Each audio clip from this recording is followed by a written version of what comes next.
ভারতবর্ষে একক মা বা সিঙ্গল মাদার হওয়া একটি চ্যালেঞ্জ এবং প্রায়ই বিচ্ছিন্ন অভিজ্ঞতা।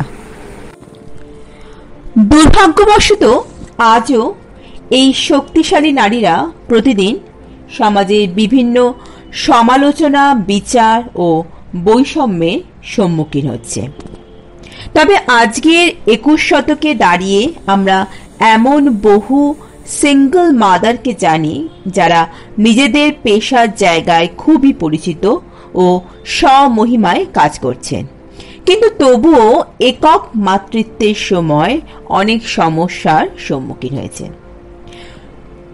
2019-20 ইউনাইটেড নেশন ইউমেনের একটি রিপোর্ট অনুযায়ী ভারতে এই একক মাদের সংখ্যা বাড়ছে, যেখানে সমস্ত ভারতীয় পরিবারে 45% একক মা দ্বারা পরিচালিত হয়।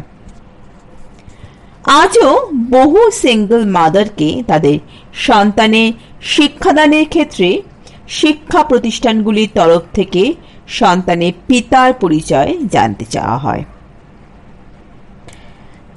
বিশ্বসুন্দরী সুস্মিতা সেন তার সাম্প্রতিক এক সাক্ষাৎকারে তার 2 কন্যা সন্তানের এক কথা তুলে ধরেছেন।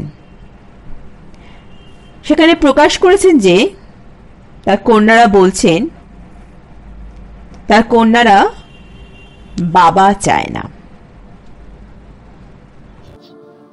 নমস্কার, Saraswat audio and other art ফর্মসের গল্প পাঠের বিভাগে আমাদের সকল শ্রোতা বন্ধুদের স্বাগত জানিয়ে শুরু করছি আজকের বিষয়বস্তু।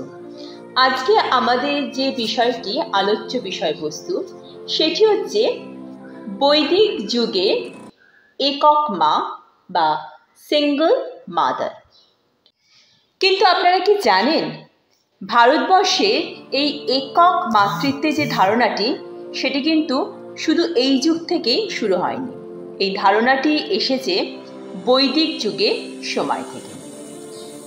প্রাচীন ভারতবর্ষ এর অনেক প্রমাণ পাওয়া যায়। শক্তিশালী স্বাধীন একক মাকে বহু শতাব্দী ধরে বিভিন্ন কাহিনী, পৌরাণিক কাহিনীতে চিত্রিত করা হয়েছে।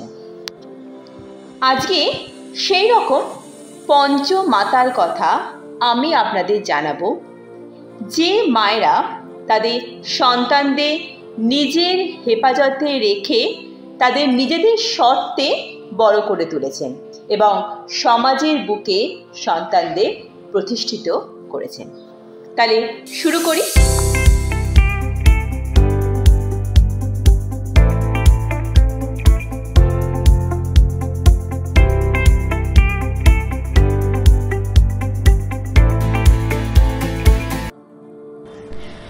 প্রথম যে একক মায়ের কথা বলবো সেই মায়ের চরিত্রটি এসছে আমাদের বাল্মীকি রামায়ণে।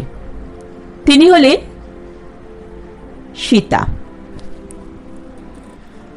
রাবণের রাজ্যে বন্দিদশা থেকে ফিরে আসার পর মা সীতা এবং শ্রীরামকে রানী ও রাজার মুকুট দেওয়া হয়েছিল। যমজ সন্তানের গর্ভবতী হওয়া সত্ত্বেও মা সীতাকে তার সতীত্ব প্রমাণ করার জন্য একটি অগ্নি পরীক্ষা দিতে হয়েছিল। তারপরও শ্রীরাম তাকে বনে নির্বাসিত করেছিলেন, কারণ পুরুষতান্ত্রিক সমাজে সেটাই রাজকর্তব্য হিসাবে বিবেচিত হয়েছিল। মা সীতা ঋষি বাল্মীকির অভিভাবকত্বে বনে অবস্থানকালে 2 যমজ সন্তানের জন্ম দেন এবং ঋষির কাছ থেকেই তারা শিক্ষা গ্রহণ করে। মা সীতা শুধুমাত্র একজন নিবেদিত প্রাণ স্ত্রী ছিলেন না, একজন অসাধারণ মাও ছিলেন। তিনি তার ছেলেদের শক্তিশালী এবং ন্যায়পরায়ণভাবে গড়ে তোলেন। আরও চিত্তাকর্ষক বিষয় হল যে তিনি কখনোই তার ছেলেদের মনকে তাদের পিতার চরিত্রের বিরুদ্ধে বিষাক্ত করেননি। বিপরীতে তিনি তার সন্তানদের শ্রীরামকে পুজো ও সম্মান করতে উৎসাহিত করেছিলেন। যখন তার ছেলেদের রাজকীয় দায়িত্ব পালনের সময় আসে তখন তিনি নিঃস্বার্থভাবে তাদেরকে ছেড়ে দেন। চলে আসি আমাদের দ্বিতীয় মা। তিনি হলেন মহাভারতের একটি বিশেষ চরিত্র, কুন্তী দেবী। মাতৃত্বের চূড়ান্ত মূর্ত প্রতীক, কিন্তু তার মাতৃত্বের দক্ষতা, ভালোবাসা এবং স্নেহকেও ছাপিয়ে গিয়েছিল। তিনি তার সন্তানদের নিজের স্ব পছন্দের পেশা নির্বাচন করার ক্ষেত্রে উৎসাহিত করেছিলেন। বেশিরভাগ মায়েদের থেকে ভিন্ন কুন্তী দেবী এককভাবে তার সন্তানদেরকে তাদের ধর্মীয় মূল্যবোধ অক্ষুণ্ণ রেখে বাস্তব জীবনের সব রকম সংঘর্ষের মুখোমুখি দাঁড়িয়ে সক্রিয়ভাবে তার মোকাবেলা করতে শিখিয়েছিলেন। একজন মায়ের লালন পালনকারী চরিত্রই একমাত্র মাতৃত্বকে প্রমাণ করে না।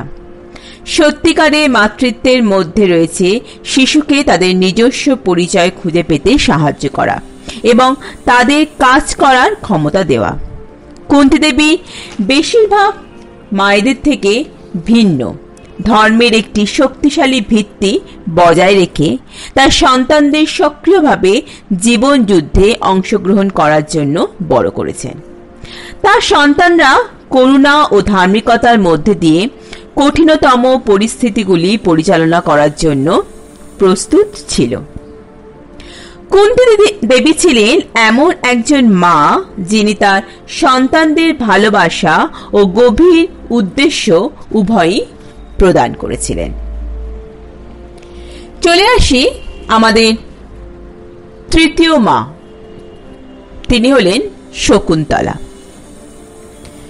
শকুন্তলা ঋষি বিশ্বামিত্র ও অপ্সরা মেনকার পরিত্যক্ত কন্যা। তাকে পরিত্যাগ করা সত্ত্বেও শকুন্তলা নিশ্চিত করে যে তার ছেলে ভরত কখনো এই ব্যথা যাতে অনুভব না করে। তার প্রেমিক ও স্বামী দুষ্মন্ত তাকে অস্বীকার করে ফিরিয়ে দেবার পর শকুন্তলা বনে থাকে ও তার ছেলেকে একা বড় করার সাহসী সিদ্ধান্ত নেয়। তার জীবনে তার সন্তানই ছিল মুখ্য। তিনি ছিলেন একজন শক্তিশালী বনেদি মহিলা যিনি তার ছেলেকে একজন উত্তরসূরি যোদ্ধা ও বীর রাজপুত্র হওয়ার জন্য লালন পালন করেছিলেন। প্রকৃতির মধ্যে থাকতে থাকতে তিনি বোঝেন বনের একটা ন্যায্য আইন হল প্রকৃতি ও প্রাণীর মধ্যে সূক্ষ্ম ভারসাম্য রক্ষা করা। চলে আসি আমাদের চতুর্থ মায়ের কাছে।